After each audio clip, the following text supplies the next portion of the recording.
I'm neutral then.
All right, at 7 o'clock, call this meeting to order. Just now, we'll do the pledge of allegiance.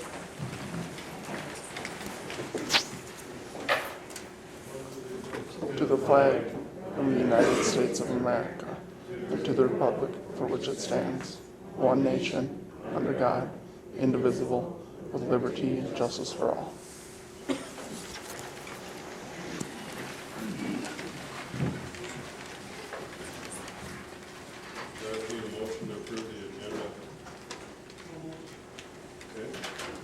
Motion by Kirsten, for a second.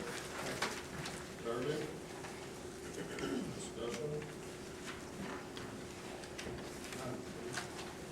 Okay. All in favor?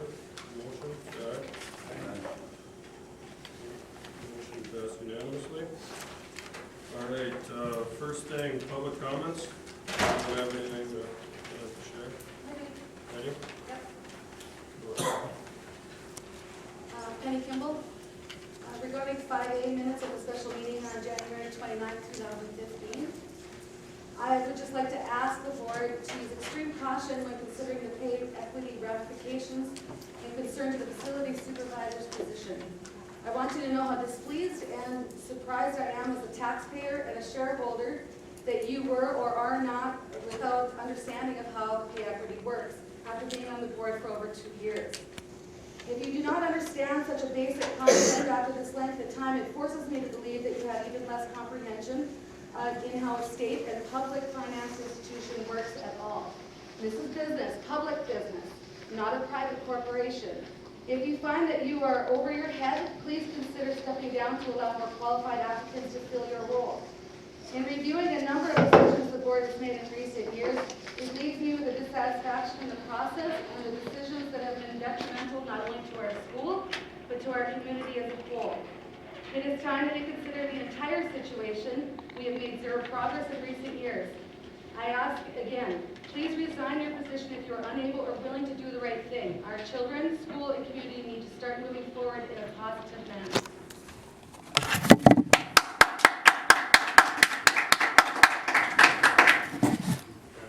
Anyone else?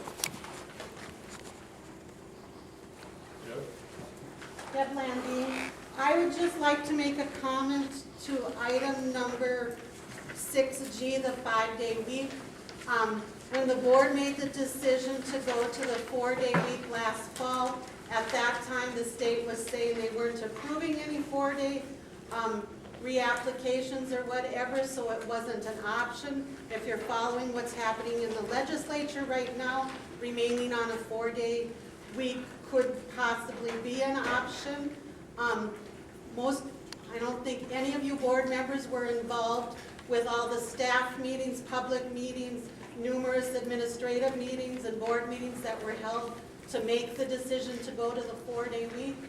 And at those meetings, it came down to, do we want to cut staff and programs, or do we want to go to a 4-day week? So I think you need to consider possibly staying with that 4-day week, unless you've got some brilliant, wonderful ideas of how we're going to make the difference of that $200,000 that we are saving on the 4-day week. Thank you. Anyone else? Oh, I'd like to ask something. I know on the last meeting it was brought up about that bubble from the casino, and you were going to come up with, there's nothing here, you were going to come up with something, I think, like an amount of how much it would take to take it down, to put it back up, to put cement, whatever. Is there anything that you're going to talk about that today? There is no information available yet. We're still waiting for numbers from some of the folks that we've contacted. Item 6G, the 5-day week. Again, I want to reiterate what Deb was saying about how this board is going to pay the additional $200,000 it costs a year to run that 5th day. And I'll be looking for those answers by next meeting. okay. Anybody else? Okay, I'm not seeing anyone. We'll move along. Communication of visitors, number 8, we are proud.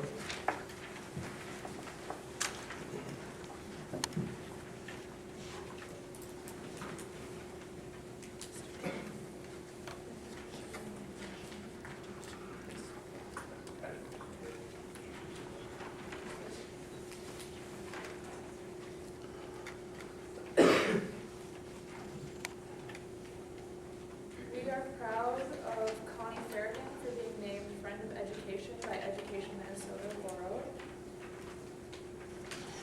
We are proud of Alexis Horner for winning the Warrell Spelling Bee. She will be competing at the Regional Bee in River Falls, placing second with Kobe Bruck. We are proud of the One Act Play participants and advisor Evie Halverson for placing second at the Subsection Festival and performing. They placed 4th in sections this weekend.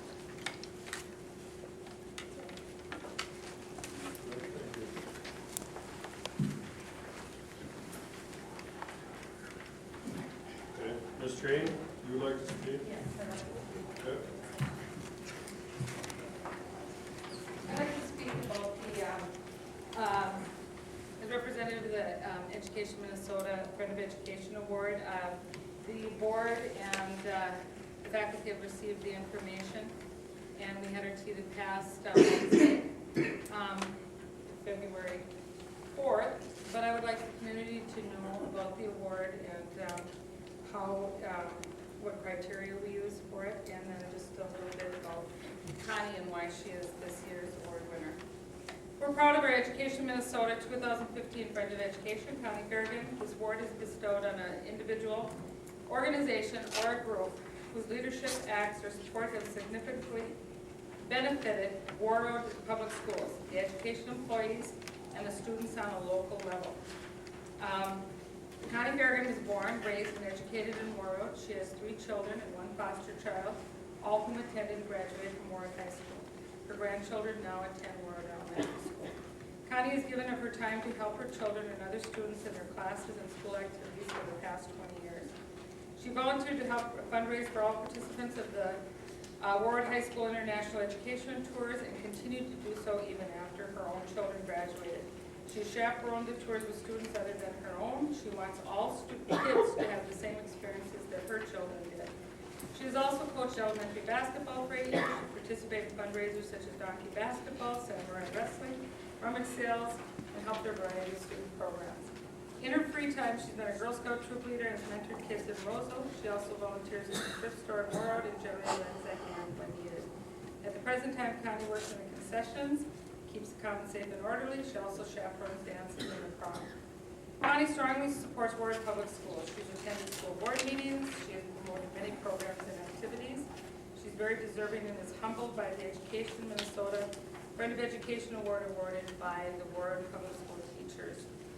Connie will be joining other Friends of Education from schools in the area at an appreciation dinner in Deep River Falls on May 5th, 2015.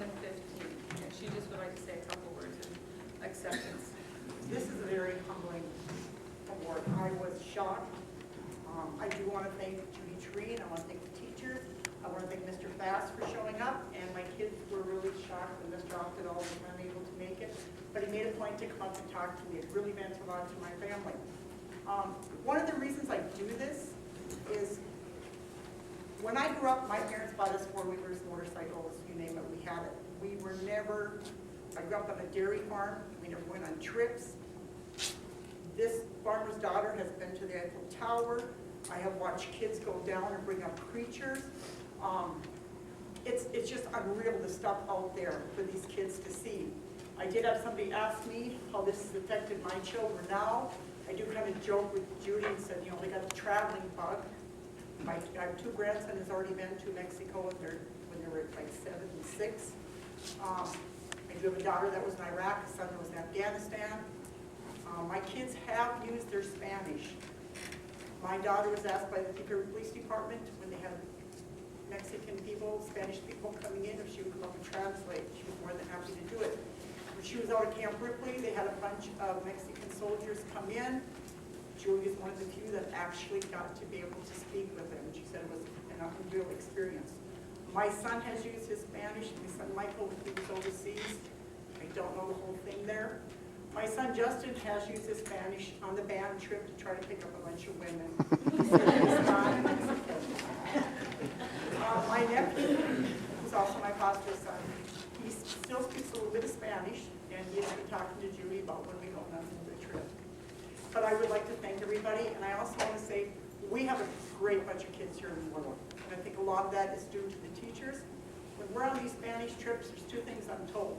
First of all, we're too overprotective. Second of all, is how polite our children are, and we do have a great group here. Thank you. Congratulations, Connie. Well, congratulations, Connie. All right, moving on, unfinished business, item 4A. Oh, Mr. Nash under administrative report.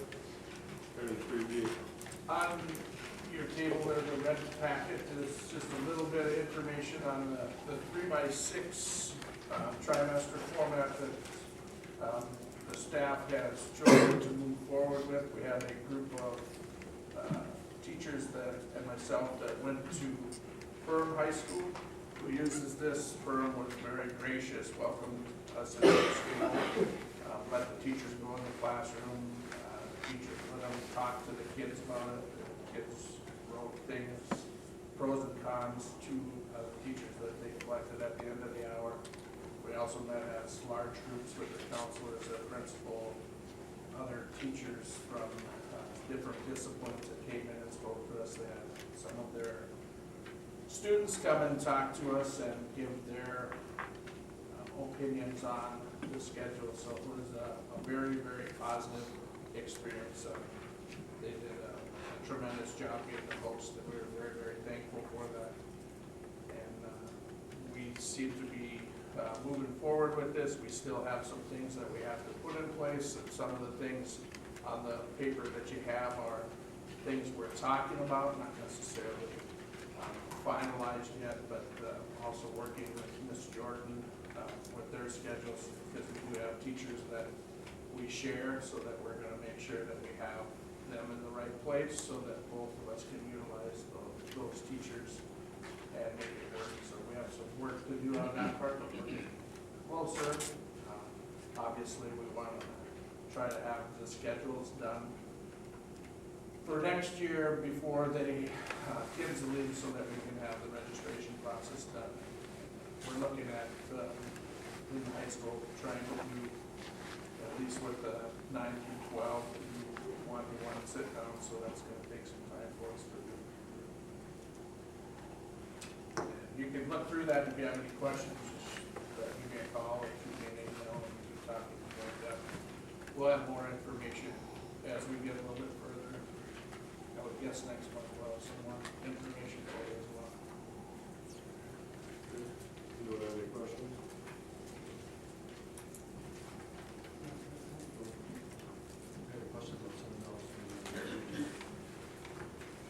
In the letter that we had, that was sent to Craig all the custom information for the Minnesota government data practices, can you email us your response, the information you sent to them?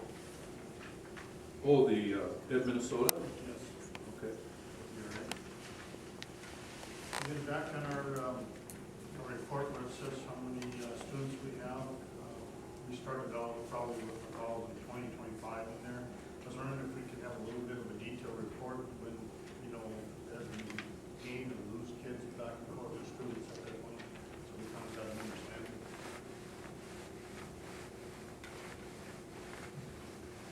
So on this student enrollment sheet,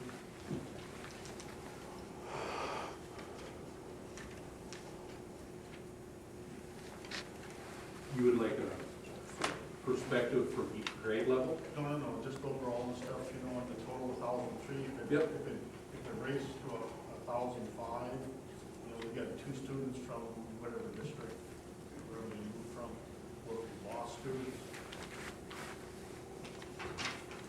Are you wondering where they're going, or? But just kind of give us a general idea of, sort of gaining and losing, what the reasons are.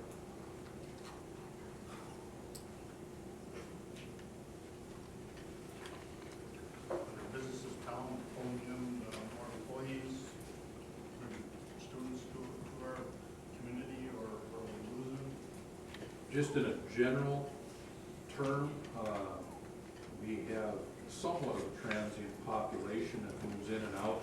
It's not uncommon for us, middle of the year, to lose students because some of our students are not on the roll, so to speak. We still are paying for them, but they are in other educational situations. So it's not uncommon for us to have several students that are in Bemidji or Prairie St. John's or other places that they're getting educational services, but we don't count them on our rolls because they're not in our seats, but we're still paying the educational bill on them. So that's why having students in our seats is pretty critical to us, but obviously we're still responsible for their education, wherever that is, whether it's in Minneapolis or Terrible, wherever. I can try to get a few things put together.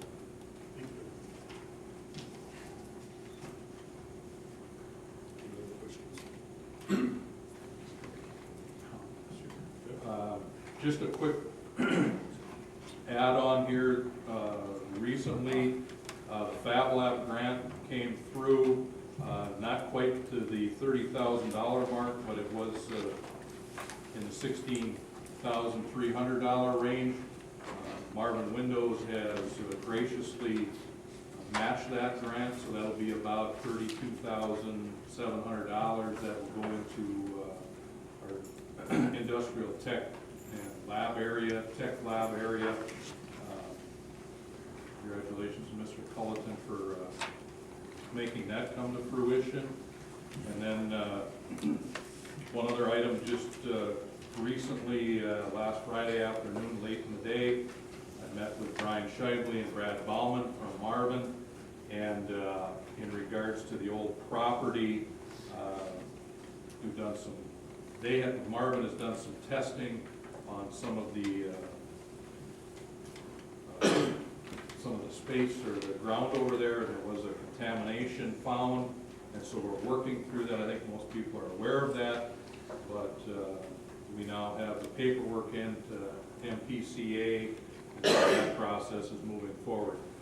It's likely to be a process that's going to take a while, so if you're looking to close on that building in the near future, probably not going to happen very rapidly. Just depends on the findings and how that all proceeds. So it's probably going to end back in a different location as far as who's responsible, if there is some contamination, removal, whatever else. So there's a lot of pieces to that puzzle yet to be worked out. Just wanted to give the board an update on that through the admin.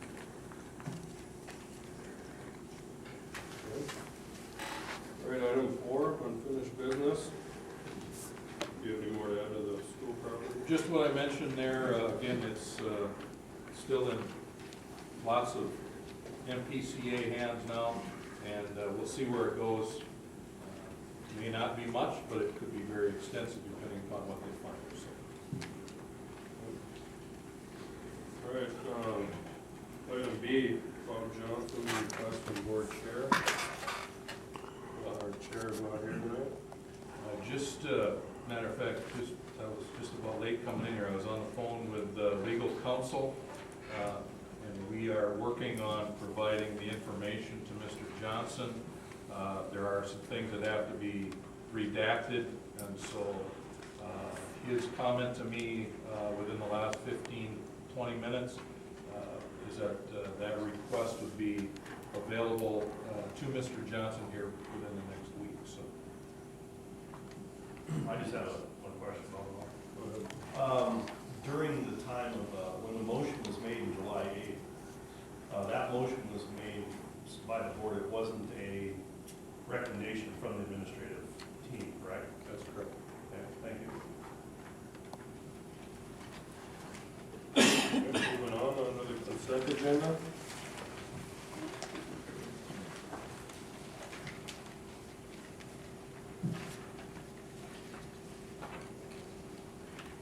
A motion on the table. Kirsten, for a second. Seconded by Darby. Discussion? Tim? Okay, I have a motion by Kirsten, second by Darby to approve the consent agenda. All those in favor say aye. Aye. Motion passed unanimously.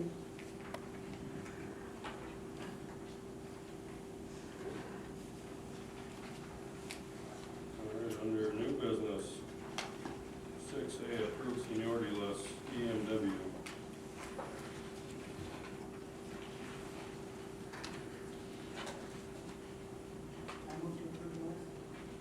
Petersville, second. Second by Tim, discussion. Darby? Okay. All those in favor, say aye. Aye. Motion passed. 6B, approved seniority list at MSEA. Do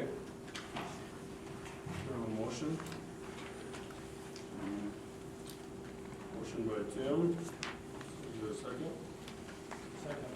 Second by Darby. All those in favor say aye. Do you have any discussion? No? None. No? Okay, those in favor say aye. Aye. Motion passed.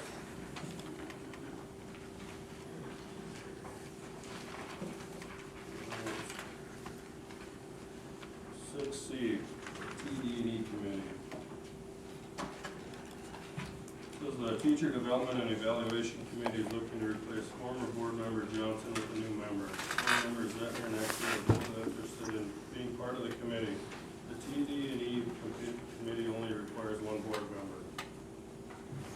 So how do you guys want to go about this? I'm interested, just wondering if there's any issue why we couldn't put two board members on. This is pretty, good as far as, for our teachers' development, and something that we both have backgrounds in as far as doing reviews, performance-wise. Just wondering if it's possible to have some on the committee. I think there are several committee members here. I think it would be important to hear from them as what their comments may be. I know Heidi is here, Rose is here, I think Judy is here, Lori is here. So there's, I can't see everybody in the back. So does somebody want to speak on behalf of the committee?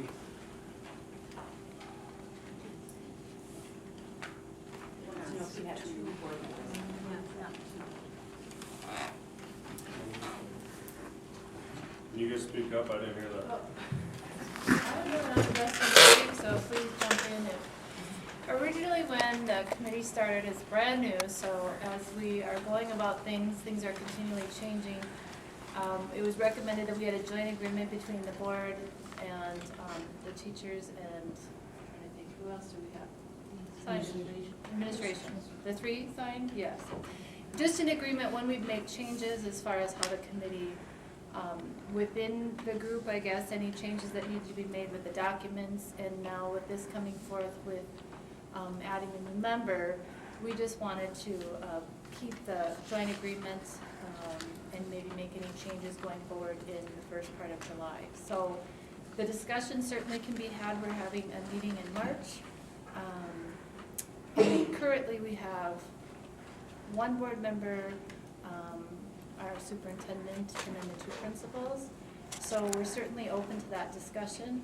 It's just according to the joint agreement that we'd have that discussion, and any changes would be brought to the June board meeting and then to take effect for the following year. So we just kind of thought that it would be best to stay with the joint agreement that everyone signed and agreed to, and then have that discussion at the next meeting and then go from there.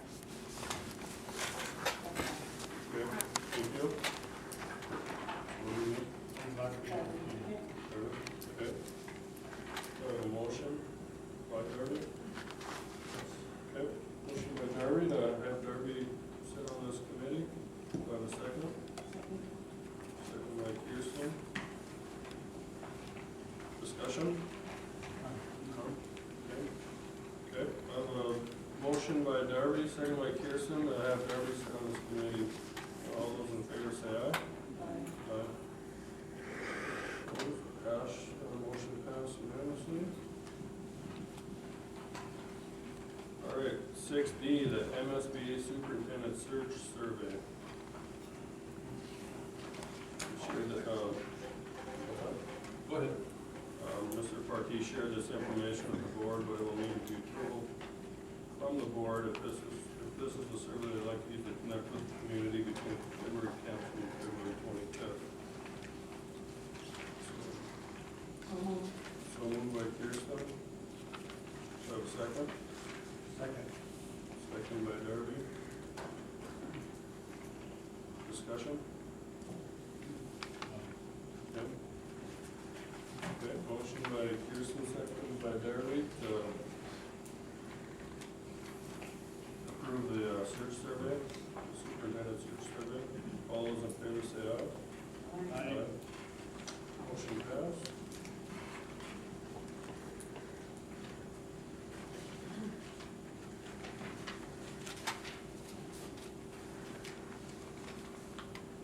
moving on, 6E, MSBA Superintendent Search Service Agreement. The Board of Education made a decision at an earlier meeting to engage with MSBA to conduct the superintendent search. This agreement needs approval to make it official. So do I have a motion?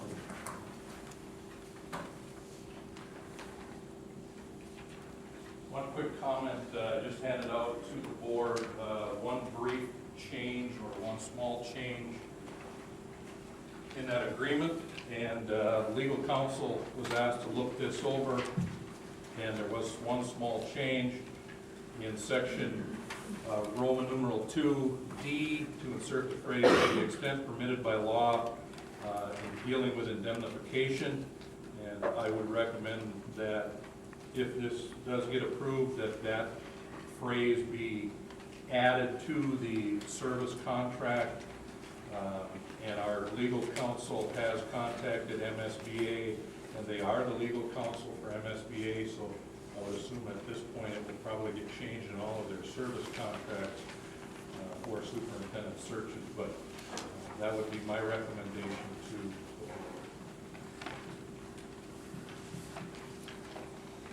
Based on changing this language. With this change.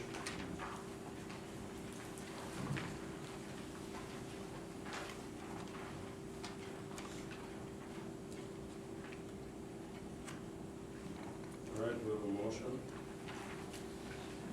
I move to approve.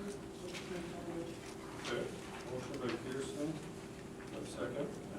Second by Tim. Discussion. Tim? Darby? Okay. We have a motion to approve this with the change, correct? With the change. Okay, all those in favor say aye. Aye. Motion passed. All right, 6F, the transportation request. Mr. Palm is requesting 2 new buses for next year. If these 2 are to be delivered on time for school starting next year, the decision should be made soon. I would suggest financing them over a 3-year period, as we've done in the past. If the desire to purchase buses is there, a new bus will cost about $92,000 to $95,000 each. These are purchased on a state contract, so there's no need to get quotes.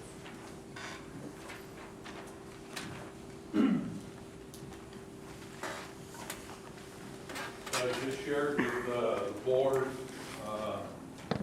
is just our lease agreements that with a little past history. And as you can see, board members, that this year, one of the buses that we purchased in the past, the lease will be completed. And we are in the middle of the year of paying for the Chromebooks for this year, and then we do have a new mail postage machine that is being financed over a period of time, which was an addition this year. So, this year we're paying out $64,686.48 in lease agreements. But as you can see, our number drops fairly significantly with the reduction of the bus purchase that we paid over 3 years. So from a budgetary standpoint, we would be looking to be able to handle that. And I think going backwards, we've had lease agreement totals upwards of over 200,000. So once we know that that's the direction the board would like to go, that helps us when we go through our budgeting phase. So as we get into that phase for next year, that certainly is an important piece. But once we know that that's what the board would like to do, and you can kind of see the amounts there that we're looking at. And I think the last bus we actually purchased was a pusher, which was more in the $113,000 to $115,000 range. So your payments would be roughly, $33,000 to $35,000 a year. And those are all state contract pieces, so we don't have to go out and get quotes. We can just go on the state contract site and put the piece together the way that we want it set up, number of passengers, what style of seats, what color of seats, what size engine, and all those different pieces. So again, if that's an interest to the board, and you want to move forward with the bus purchase, again, if you need more information, we can provide more information. I know the garage is certainly anxious to hear what you have to say moving forward, and they have put in a request for 2, and there certainly is some room there if the board would like to move forward at some point, whether it's tonight or the next board meeting or whatever. But again, I think we're 5 to 6 months out on an order, so being able to provide that information or that leadership to our bus garage will help in that process. That's what I have to say. What's the average age of our buses? Average age of our buses, The oldest one's a 94. and the newest one is a 12, is that correct? 15. 13, I mean, yeah. 13? 13, yeah. Yeah. So if we bought 2 new ones, would 2 be replaced, just get rid of them, or would they? Actually, we would probably move those into the out-of-town type of travel, but I suggest the conventionals, not the big pushers, because of the fuel economy issue. You double your fuel economy with a conventional versus a pusher bus, and then we would move 1 or 2 of our out-of-town buses into our fleet, which we really need, because we've got a bus that's going to be over 400,000 miles this spring. It needs to be replaced, and we've got one that I put a pack together earlier for you guys that $8,000 worth of cosmetic they might consider inspecting it again this fall. There's no guarantee that they would pass us and let us run that bus again. But one thing I would like to say in consideration of the buses, I guess it's kind of been practice in the past to trade them in, but the scrap value of the bus is probably more than they allow us for a trade-in value. So that would be another aspect to look at. How much more scrap? I think the last time we talked about, it would be about $1,000 more scrap price than what they'll I spoke with Denny Knudsen out of North Central, and down in the cities a couple weeks ago, and he said, we're about 6 months out for a bus, so March 1st we'd get them in September. But he said for that bus, the one bus that we would be trading, it'd be about $800 they'd give us for it. We'd get about 2,000. We'd get about between 2,000 and 2,500 bucks for scrap in the price. It'd be sad to drive the bus down there and park it, but it's just more money that could go towards the bus.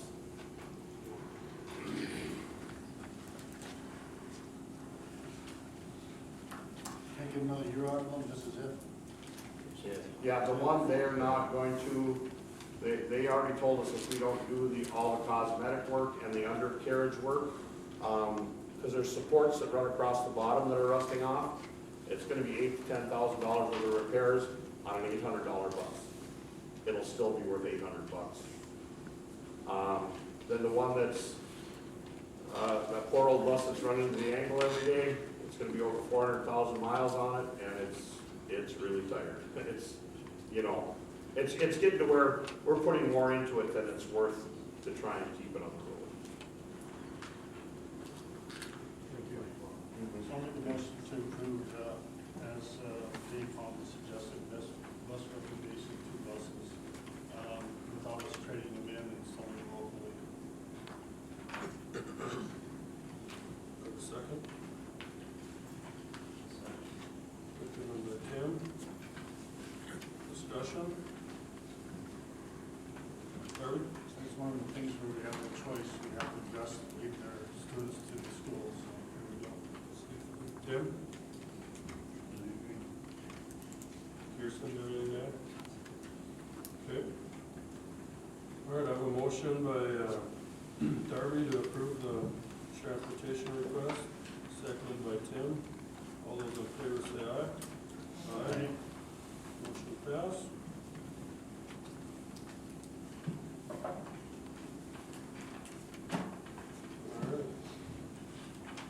6G, the 5-day week.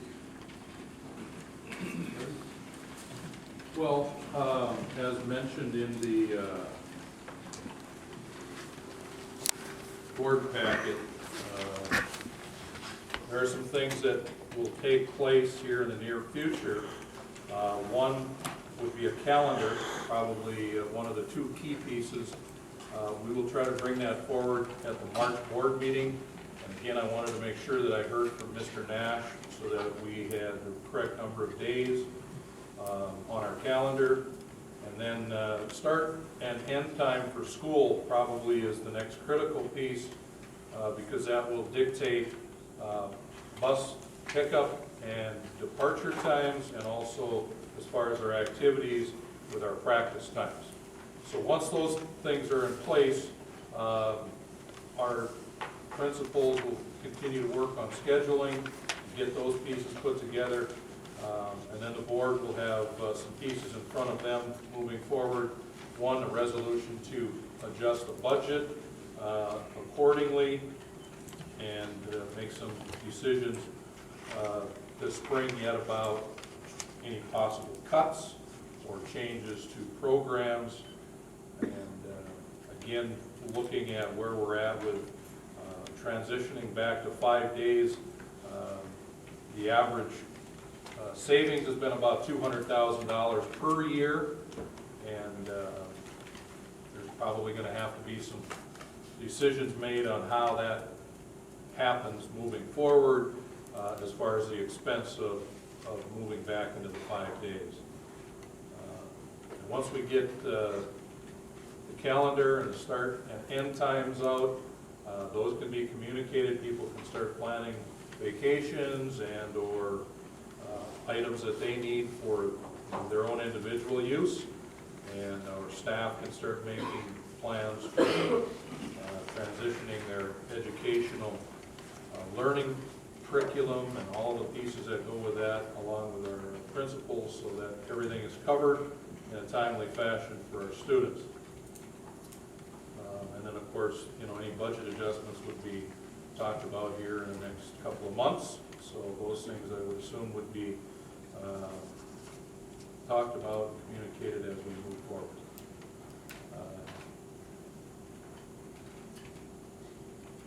I do have some information if the board is interested. Again, it's just data from the 4-day weeks, as mentioned earlier by a couple of the folks here in the audience.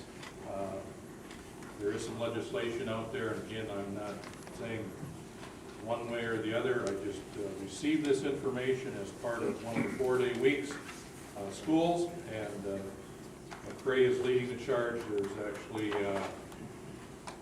a Senate hearing on Wednesday morning, I believe at 8:30, and there will be, again, relaying information and facts about the 4-day weeks.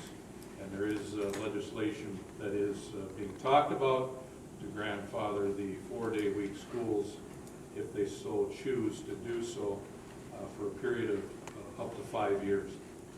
So that's just legislation that's out there. But again, I do have the data here in regards to test scores if folks are interested. May I ask a question? Go ahead, Doug. When they talk about the 4 days, did they say that there was a big application that you had to go through if they're going to grandfather or not, or they didn't mention anything like that? I mean, I know there was a great big application we had to do when we first went in. Or they're talking about grandfathering you, is there going to be a great big process for that? Well, I'm not positive on how that's all going to be put together. I haven't received information, but I think, I would assume that the Department of Ed would still want some sort of application in place. How in depth or what it looks like, I don't know. Okay, I thank you. have, again, I've stayed away from it. I haven't put myself into the mix at this point. I've just kind of been watching from a distance. Thank you. Can I make a comment on that? If you do read the language, Go ahead. if you do read the language that went before the legislation last week, all of that was stricken. The whole approval process was stricken So from that language. so they were saying if you were a 4-day grandfathering units, you can. It would be up to the school board and not the state. Okay.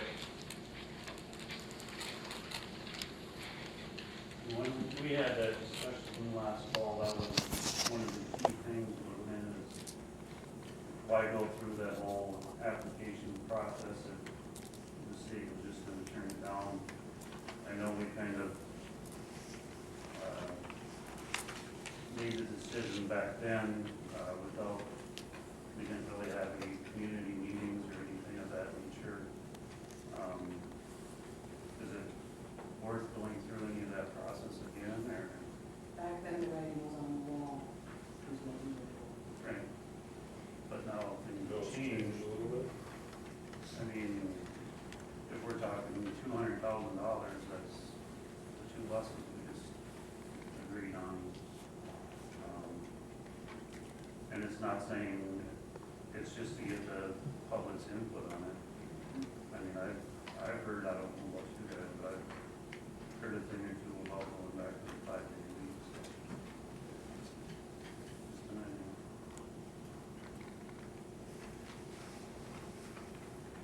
Well, I personally would like to have a meeting like that, because I hear a lot more positives about the 4-day week than complaints, and maybe that's just the people I talk to. But I think it would be worth going through that process, and if you go overwhelmed and you want to go to 5-day week, then that's what we do. How much longer the registration process will be? Because then it has to go through the approval of the Senate.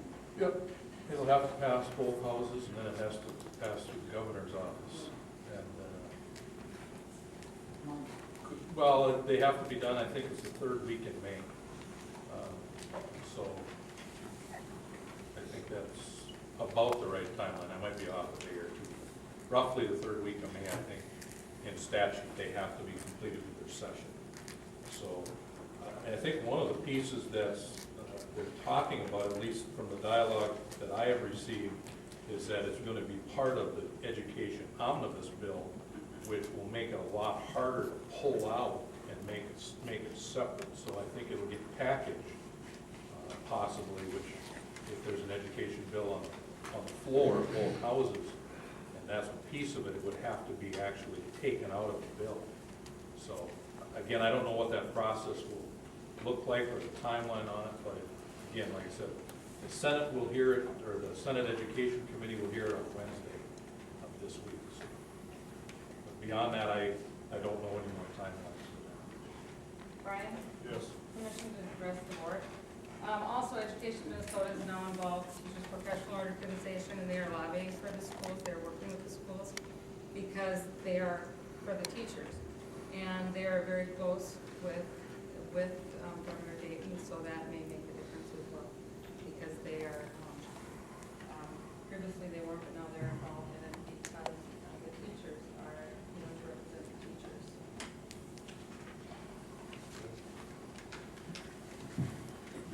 Where do we go from here? I think it's too early to decide if we're going to proceed with everything. Can you speak up, please? So we It's can too hear early you? to decide whether we're going to wait around for legislation and Senate and bills to proceed with and change the motion that was passed last September. We will prepare administratively for a 5-day week. And is there a point in the process in which it gives us a little more data to say one way or the other which way it's going to fall? Then we have to ask ourselves, what's the benefits of 4 days? In addition to the cost savings that we've heard multiple times, what's the additional value to our district of being on 4 days versus 5 days? And that could come out in a community meeting. And there's data to support that as well. So it's a little more than do we want to or don't want to in my opinion. And I think it's too early to have this discussion. Tell them all this complete.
I've heard from a lot of the teachers, and one thing that I've heard from the teachers is initially when they went to the 5-day, they were skeptical. No, when we went to the 4-day, it's correct. They were a little skeptical, but they have learned that it is a real positive thing for our school district. I think we could speak to absenteeism, both on the student side and the staff side. That Friday is genuine to a lot of us that travel. The longer periods of instructional time that we get to have, especially with kind of those older groups of kids, is very valuable to our staff. I think, and I'll speak for some of the younger ones too, because I know they've told me that they've made great gains with the little ones because we do have them for longer, a longer period of time. And so I've heard nothing but staff wants the 4-day. I haven't heard one person say otherwise. So, I think that answers it. I don't know about the high school, though. I can't speak. Brian? I have something to say. You know, when this process started, I think it should be important to note when Mr. Ofterdal started this process with Mr. Nash 6 years ago. He had the daycare people in first. He came to us first. We did a straw poll for the staff. He went to the staff first, talked to him about the idea. Then I don't know how many meetings did you have with the community? We had several community meetings with it. And when this was talked about last fall with the board said, when they were considering applying, the board said, no, you're going to have community meetings, you're going to have community meetings, you're going to have community meetings. But yeah, with this decision, and I understand because that's the way it looked at the state. But just for a difference, McCray, if you're following what they are doing, it's amazing that their board, their community, and their staff are all in support of this, even though this was set up at the state. And they put they said, there is nothing in statute that says that you can, that the state, the MDE can set our schedule. They were given an extension, and they are leading the cause here. And the main reason is because they are saying they would have to, like us, they would have to make cuts. And they said, we can't, yes, there's more money on the formula, however, we cannot afford, we still cannot afford to, we don't want to make these cuts, we want to keep our programs and our activities. And so totally, it's a different situation what they're doing, that's why they're leading the cause. And the other thing is, as far as the teachers go, a couple things that are different. I know myself, I have not had to take one single Friday off when I have my meetings down at the state for 6 years. Not one, and I'm sure other teachers can say that for the absenteeism. You look at the sports schedule, you look at the football players, and that every Friday. So the absenteeism is a huge thing, but there's another thing that was a surprise to us as teachers in the high school. And that was when they cut the from 5 minutes to 3 minutes. Those 2 minutes off really minimized the language issues in the hallways, the bullying issues in the hallways, because you come in here anytime now during the day, and that's why your students, I'm sure, have the backpacks, huge backpacks with all the books, because they're moving constantly. They don't have any time for that. So that was really a good byproduct that we were able to see. And there are more. If the staff we are willing to provide, information from the staff about the things Kristen and you asked for, as far as the things. We weren't asked, the community wasn't asked last fall, and like I said, I understand why you did it, but like Tim said, the climate has changed now, so I just thought I'd offer that. Thank you. Brian, I just have one thought. Go ahead. My concern, again, as it was spoken very well, that if there is an option to look at things, my big concern is if we're losing programming for our kids as a result, going back, that's a huge concern. And simply put, when I'm looking at 2 buses at the cost of what we'd be saving, that concerns me too. Obviously, we have to get our kids to school, but when our kids could possibly be losing programs, that's what I'm concerned about. And I realize the administration hasn't shared what they're looking at, but in our building, we have learned that there could be some programming changes where we have to have more kids in with our specialists or different things. And those things concern me if we're losing in the end for what we currently have for our kids now.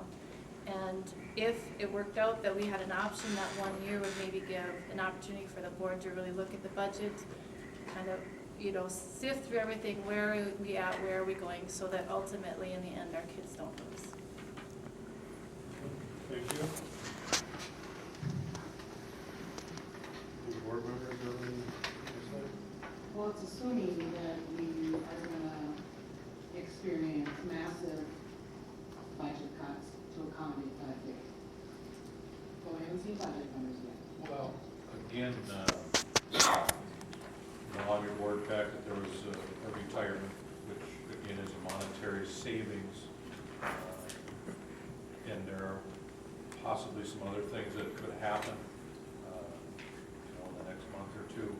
So there are some unknowns, but we'll have to look at some things, I think, for sure. You know, anytime you look at your budget cuts, we're a people business, and our expenses lie heavily with our people. And so typically that's one of the spots you're going to have to look at. And again, if you lose people, class sizes go up, or programs are eliminated or lost, or skinny down. So those are the things that are certainly going to be looked at. Mr. Nash and I, we've been at it. This will be round number 9 for me of cutting. So it's not something that we take lightly, and it's something we know a fair amount about. So, and I think our staff is very well aware of it. What's happened through the last several years, our administration and our community. So, but we will have that put together and provide information to the board and to our community. Like I said, right now our plan is to go ahead and get a calendar ready for the 5-day, get a start time, get an end time, and work on schedules, the trimester. I think Mr. Nash is working with Ms. Jordan on some of those pieces. So again, we're going to move forward, but if the board has a desire, again, it's calendar, those kinds of things can be adopted and changed or whatever. So I think through the course of time, we've been pretty flexible, and we'll continue to be flexible and work with the board as best we can. How about the high school, Mr. The 4-day concept was an outside-the-box thinking when we brought it in. We did our due diligence to research it, to get everybody involved, all the stakeholders, from students to parents to community members. When as far as daycare was a huge issue, what are you going to do? We talked to those people. So we tried to find every aspect that could go wrong, or every problem there could be, and try to find a solution for that. I think for its purpose, what we set it up to do, I think it has done that. I just hope we do the same due diligence in fading away from it. Now, if there is an opportunity, that we look at all the pieces involved in that opportunity. Is it the right thing for us to do? And we make that proper decision. But in order to do that, you have to uncover everything. You have to have those meetings. You have to look at all of the pieces that are involved in us, whether it's 4-day or 5-day. And I just hope we have that same due diligence and the reverse process, if that's the way it goes, or if we decide to stay on a 5 or 4-day week. We obviously have to go to a 5-day week, because if the legislature doesn't let us go to a 4-day week, we have to have that in place. Those pieces are already there, so to do our homework on a 4-day week and find out what everybody's opinions are and what would be the ramifications, what would be the savings, how much they would be. What is the change from 4 to 5? I think that all needs to be done so you can make an educated decision. Councilman Knappman? Go ahead. Ms. Jordan also expressed what her staff thought about the 4 days. What is your staff? What was your general, going to the last year? A lot of them are here, you could ask them, but I think that they found out at first there was some resistance, and I think it's been a very positive thing in our school. I think they found the 4-day week to work. I mean, if you have someone who would like to work 4 days or 5 days. I think the big thing, Mr. Johnson, is that the people in the buildings have made it work. They've gone to work and made it work. Made changes, we adjusted, our staff stepped up to the plate, and they adjusted curriculum, adjusted bus times. We did things that we had to do to be successful. And that's why it's been successful. Whether we're on a 5-day week or a 4-day week, I believe wholeheartedly the staff will step to the plate and make it happen. Our people are good. They work hard for our kids every day, and they will continue to do that.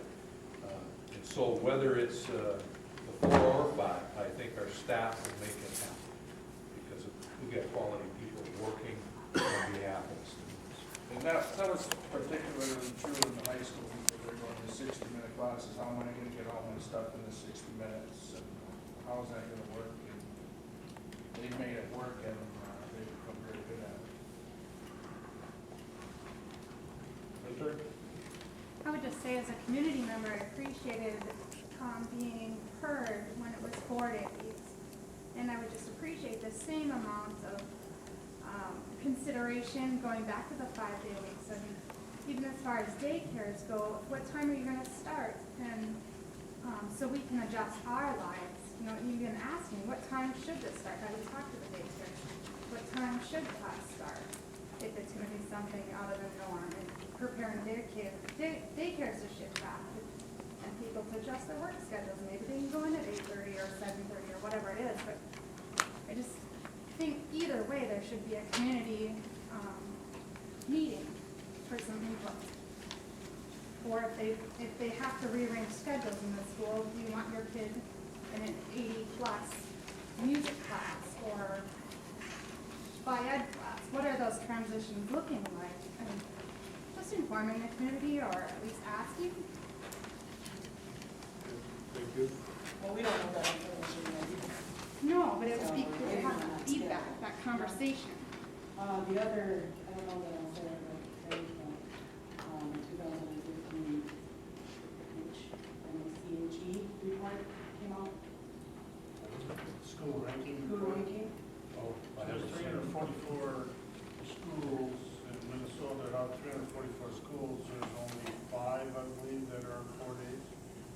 Is that correct? Our ranking, we landed at 257.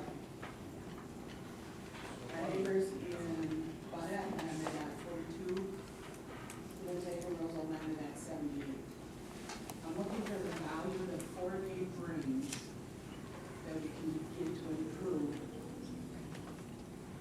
those types of schools. Testing is coming, can get that on a 4-day week, because it doesn't matter how we rationalize it, how we want to explain it. Folks looking at our district see us as 257. What were we before that? Did we go up? Did we go down?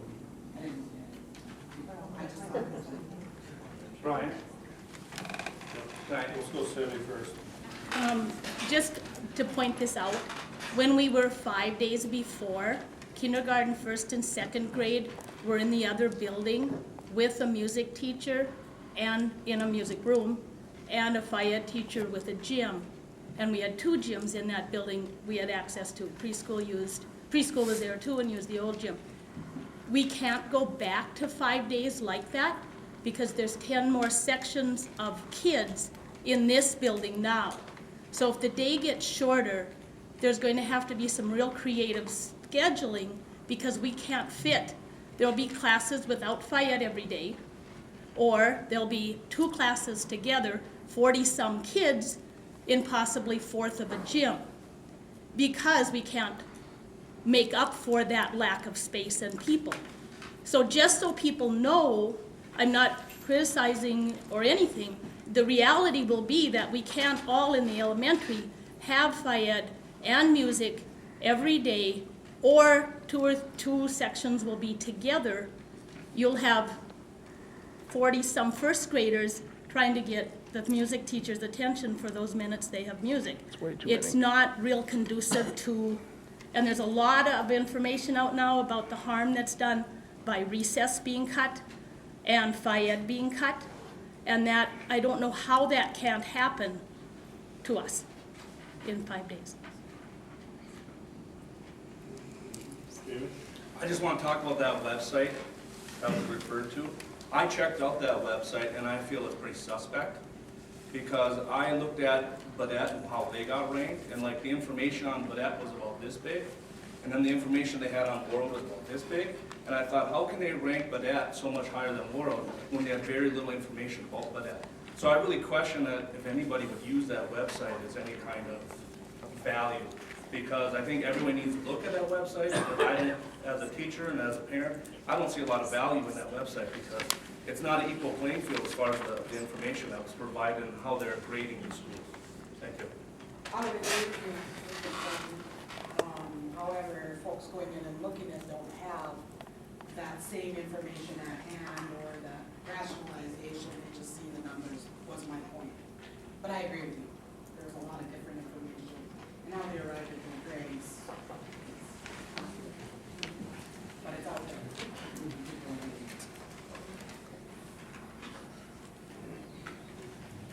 What is it? Kansas is big. Well, I know for the 4-day, when I guess I was in 7th grade when we started, we loved the idea then. I know, like, I played football, it's the only sport I really played this year.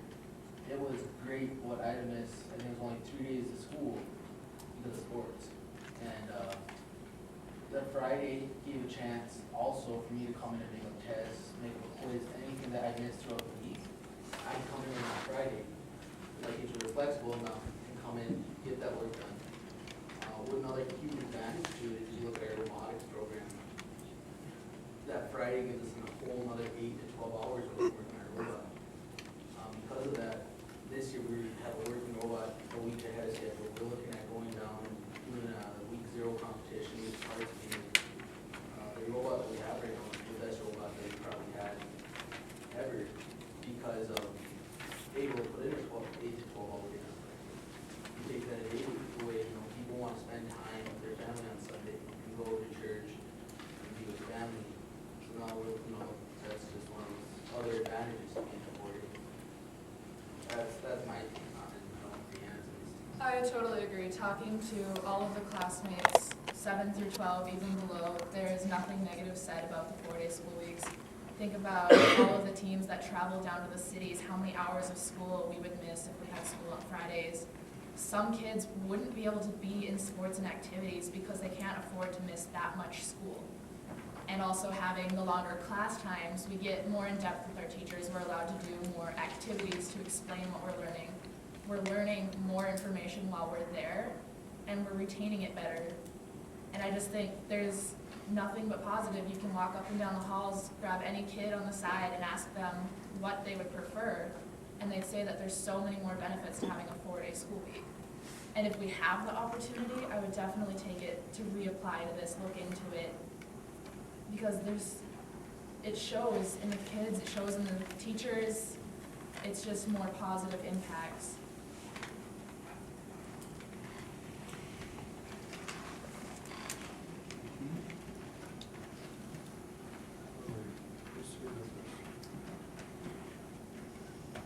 Whatever you want. Whatever you want to do. You know, I guess it's up to the board what they want to pursue that, you know.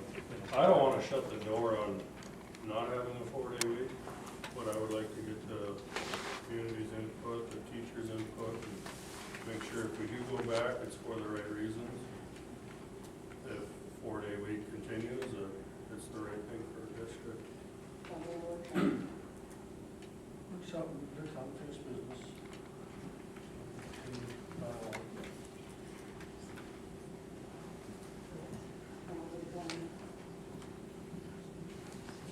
We can't hear you. Sounds like a workshop to come up with a plan. And move it to unfinished business. And then I would like to set up a community meeting where we can get people's input and do the pros and cons of this.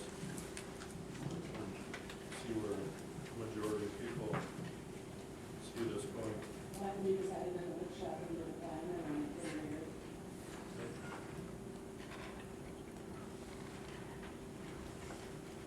Need to make a motion.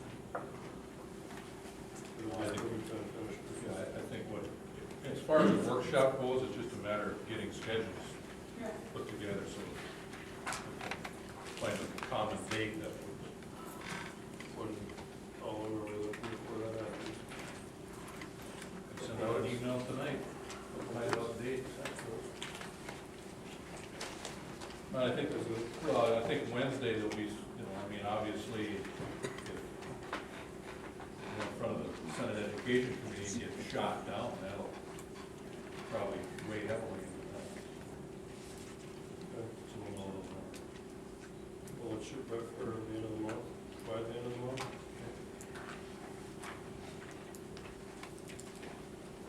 Any other discussion on this item?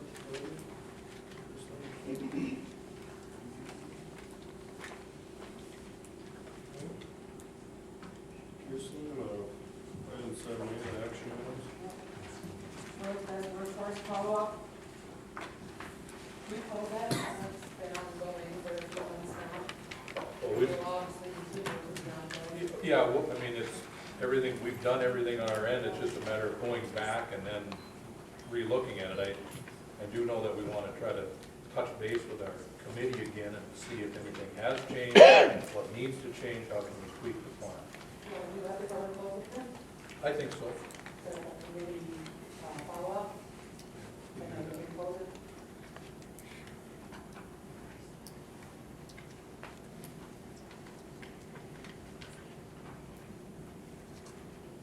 On the line, policy 304 with Mr. Cole. I just want to know, can I become a community member on that, being on the board, was a part of that?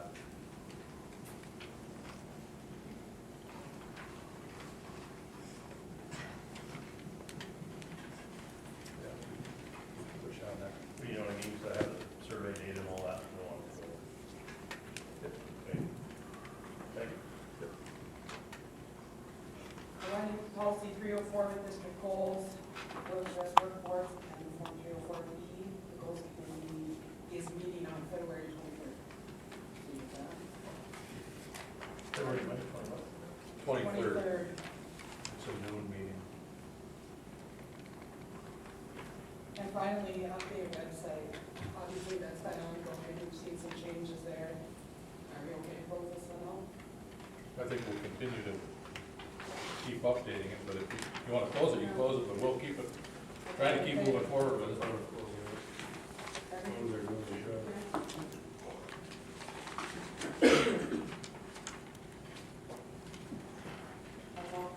Okay, from a motion to adjourn? Probably do so. This is the start of one committee meeting, so we're going to kind of get started with that. There might be some new graphs and maybe some highlights and some other things that we have in the works. Okay, motion by Kirsten, second by Darby, discussion.